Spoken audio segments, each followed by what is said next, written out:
From the moment I stepped into my husband's family compound in Enugu, I knew I was being watched, not with affection, but calculation.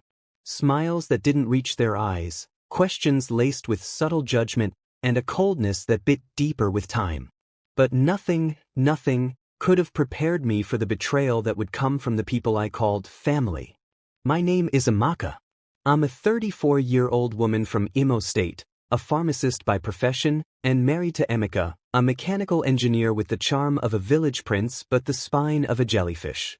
Our union was built on love, or so I believed, but it wasn't long before I realized that in the eyes of my in-laws, I was little more than a walking atom. What they did with my hard-earned money shook me to the core. But what I did in return, that's the story you're about to hear. And trust me, you'll want to stay until the very last word. When Amaka and I got married, things started out beautifully. He was warm, romantic, attentive. We had a small ceremony funded mostly by me, but I didn't mind. I earned more, and I believed in partnership. But once we moved to Enugu, where Amaka's family lived, everything changed. His parents insisted we move into their compound temporarily to save costs. I agreed, reluctantly. That was my first mistake. Amaka's younger sister, Ifeoma, was the princess of the house. She was 25, jobless, and yet walked around as though the world owed her something. Every morning, while I got ready for work and Amaka scrambled for contract jobs, Ifeoma spent her day on TikTok, waiting for her mother to bring breakfast to her room. I should have seen it. The way her eyes would follow me when I handed Amaka money. The way her mother's tone would shift whenever I said no to a request. I was the outsider who brought in the income, and in their eyes, that meant I owed them a debt. Things reached a boiling point 6 months later. I noticed money missing from my savings. I had linked Amaka to my online bank account when we got married. Trust, right? But when I questioned him about the deductions, he dismissed it. It's small things, nah. Emergency at the site. I'll pay you back. I believed him.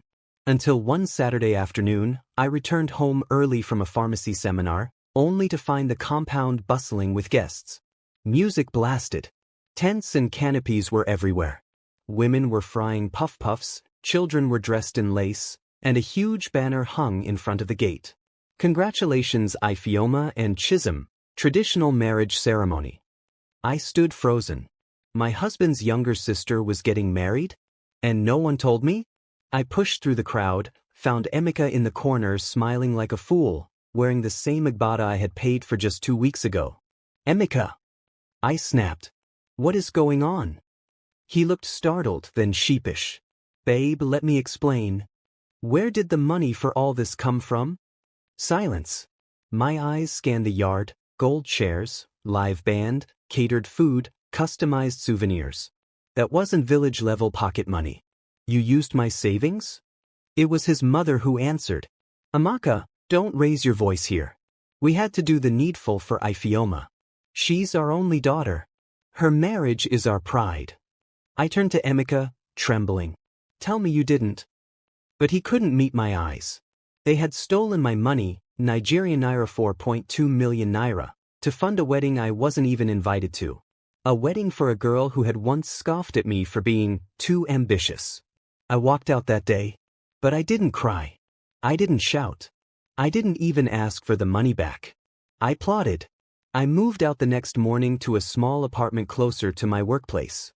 Amaka begged me to come back. He blamed his parents, said it was all miscommunication. I told him I needed space. What he didn't know was that I had frozen the account, changed the pins, and opened a private one. I also reported the fraud to my bank and was told it could be pursued legally. But I didn't want the police involved. No, I wanted them to feel it. 3 weeks later, Amaka came crawling back, saying his contracts were drying up, and his mother had taken a loan expecting me to cover it. She needed 850,000 Nigerian nairas to repay it, or the house would be seized. I agreed to help. But with conditions. I'll give you 1 million Nigerian nairas, I told him sweetly. But we're starting a joint business, Ifeoma's Touch Bridal Rentals. I want your mother and sister to run it. They'll be on salary. Everything must go through the books. He blinked in confusion. But Ifeoma's married, why would she, Then she better make herself useful. Otherwise, your mother can sell that wrapper she wore to the wedding. And so, the business began. I rented a small shop and stocked it with second-hand bridal gowns, event chairs, artificial flowers, and decor. I even added a POS terminal. I registered the business under my name. I made Ifeoma the face of it, but I controlled the money. The first 3 months, they struggled. They complained. My mother-in-law said I was punishing them. I smiled. By the 6th month, bookings began trickling in. I made them work. Setup, cleaning, delivery. Ifeoma once tried to refuse, but I reminded her of the contract she had signed. If she quit, they'd repay every kobo I invested. And then came the twist. After 10 months, I quietly sold the business to an event planner for 7.8 million Nigerian nairas. I didn't inform them until the deal was done. When they asked what would happen to their jobs, I smiled and said, "You are just staff. The business belongs to me. But don't worry, I've already deducted the wedding expenses. What's left? Interest." Their mouths hung open. My mother-in-law's eyes welled up.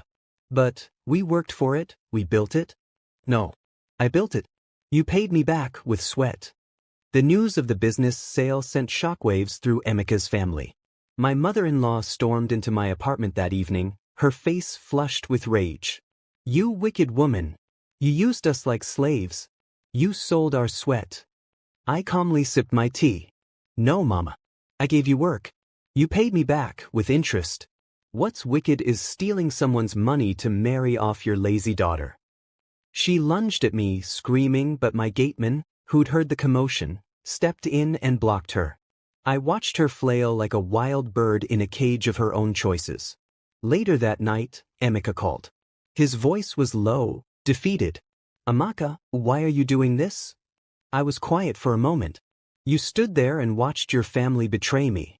You let them rob me blind. And now that I've reclaimed my dignity, you ask why." He exhaled shakily. "I miss you." "No, Amaka. You miss the version of me that was naive. That Amaka is gone." I hung up. But trouble wasn't done knocking at my door. 2 weeks after the sale, I received a summons from a local elders' council. Apparently, my in-laws had gone crying to the village leaders, accusing me of dishonoring the family and demanding I return their business. I went. Calmly. Elegantly. With my receipts. I presented signed contracts, business registration under my name, bank statements, and photographs of them working the store. The elders listened quietly, then turned to my mother-in-law. "Madam, did you not sign these papers?" She stammered. "I thought it was just formality." "You thought wrong," one elder said coldly. "This woman acted within her rights. You should be ashamed." The verdict was clear. I owed them nothing. The humiliation was so thick you could cut it with a knife. My in-laws left in silence.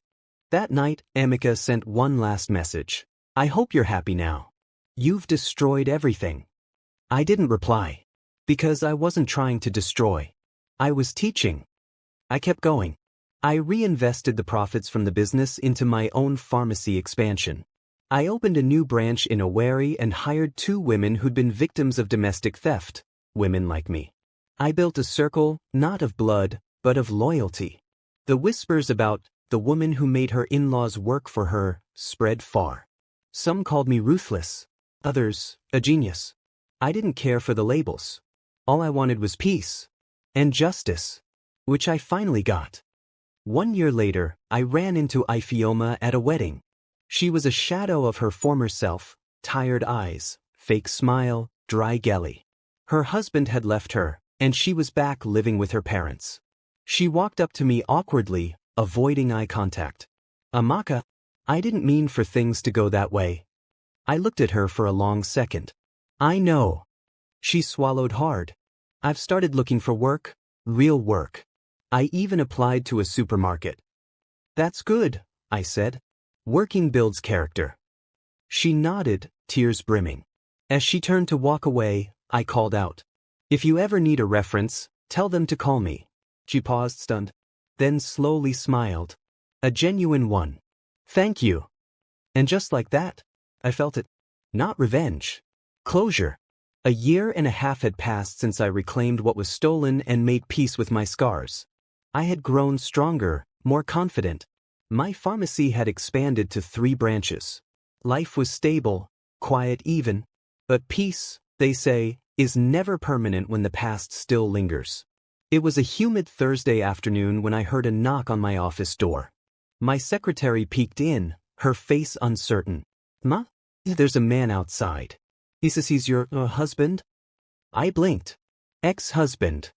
Should I ask him to leave? I hesitated, then shook my head. Let him in. Amaka stepped in slowly, thinner than I remembered. His shirt was wrinkled, his beard overgrown. He looked like a man carrying the weight of failure on his back. "Amaka," he said, voice barely above a whisper. I said nothing, only gestured for him to sit. He sat opposite me, eyes darting across the room. "You look good." I remained silent.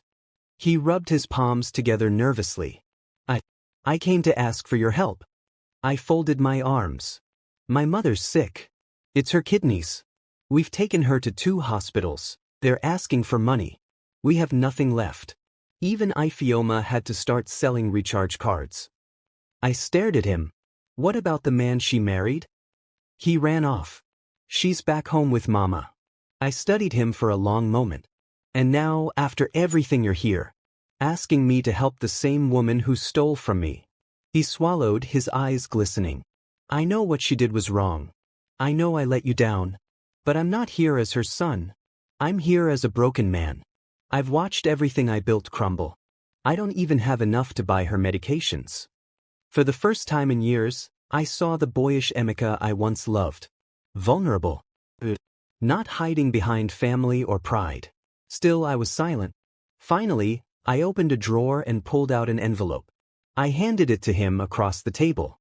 He opened it with trembling fingers. Nigerian Naira 300,000 in cash.